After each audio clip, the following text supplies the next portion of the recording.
ډیرو خوږو نازولو ماشومانو سلامونه. هیله لرم چې جوړ روغ اوسئ.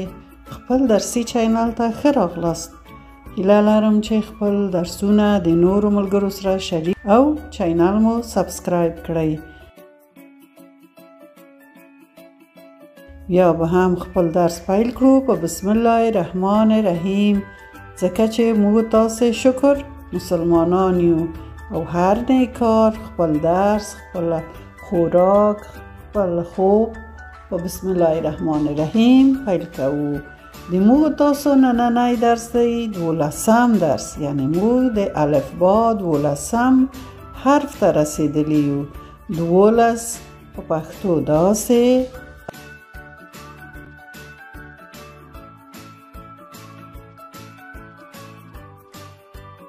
او په انګلیسي داسې لیکل کیږي. 12م حرف دی د ر حرف.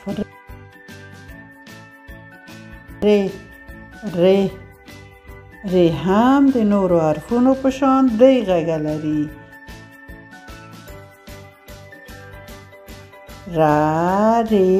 رو په ځینو کلماتو کې د ر غږ کړي، په ځینو کې د ر غږ کړي او په ځینو کلماتو کې د رو غږ کړي.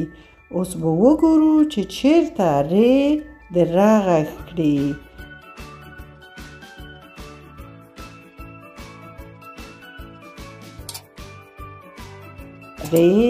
رسی، رسی، رسی.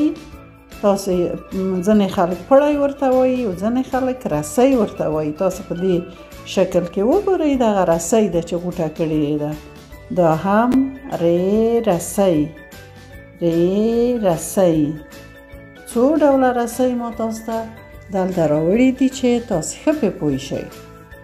رسی، رسی،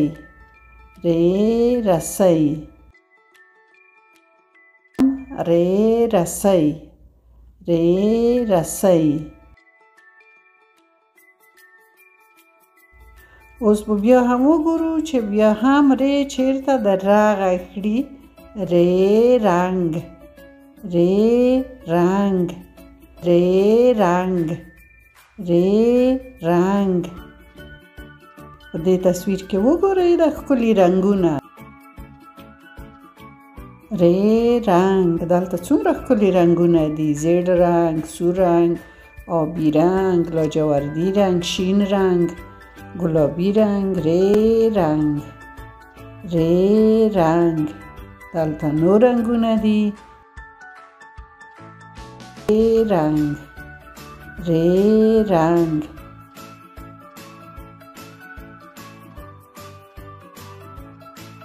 دلته په دې دایره کې څو رنګه تاسو وینئ. رنګ، رنګ.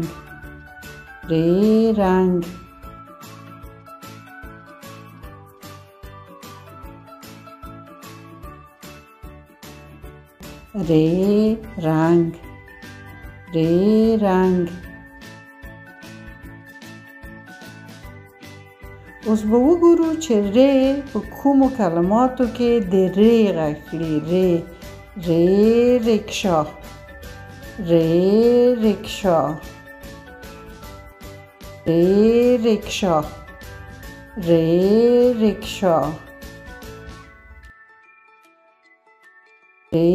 رکشا، رکشا. دا خو ګورئ تاسو تصویر چې رکشا عکس دی. رکشا یو وړ موټر وي چې خلک د یوه ځای نه بل ځای ته لیږدي وي.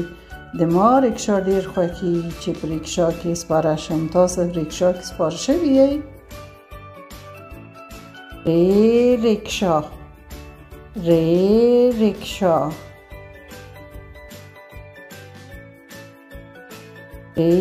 رکشا،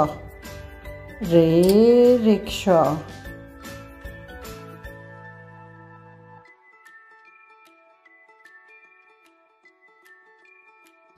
دا څو دانه رکشاګان دي.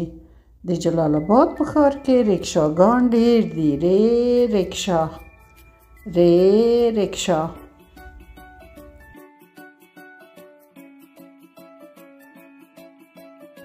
اوس به وګورو چې ری څه وخت په کومه کلمه کې د رو غږ کړي. ری روپۍ، ری روپۍ، ری روپۍ. روپۍ یا پیسې هم ورته وایي.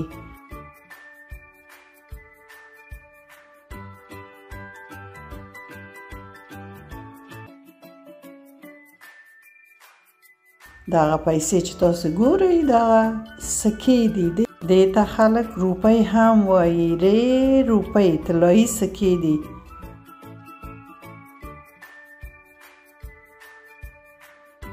او دا کاغذي نوټونه دي. کاغذي لوټو ته هم څه وایي؟ روپۍ وایي. ری روپۍ، ری روپۍ.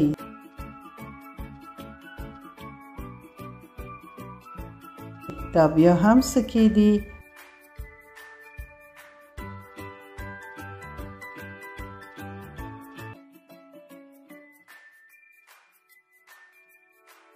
او دا بیا هم لوټونه دي.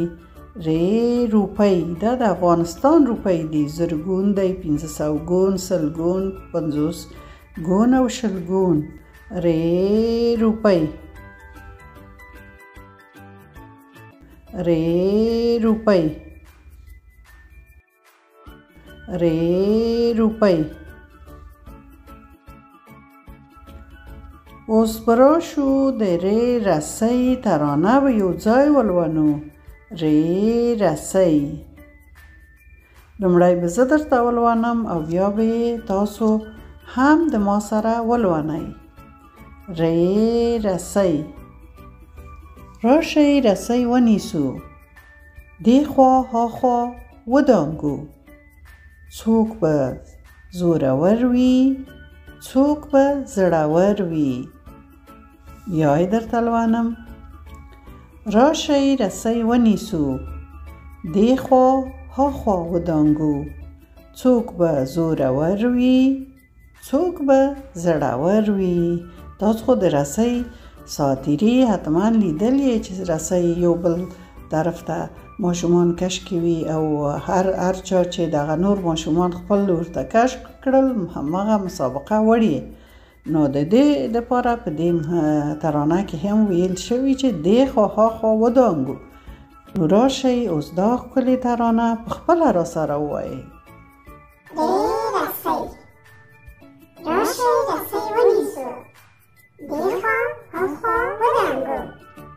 څوک به زورور وي، څوک به زړور وي. یو ځل بیا یې ووایئ. راشئ رسۍ ونیسو، دې خوا ها خوا ودانګو. څوک به زورور وي، څوک به زړور وي. آفرین، شاباس، ډیر ښایسته ولوست، ډیر ښایسته ووی. اوس نو د کارخانګي وخت دی. تاسو به یوه صفحه په خپلو ښکلو کتابچو کې حرف ولیکئ. خپل پلار جان مور جان ته به یې وښایاست چې اشتباه نه وي کړې. نور نو تاسو وخت پای ته رسېدلی. د خدای په امان.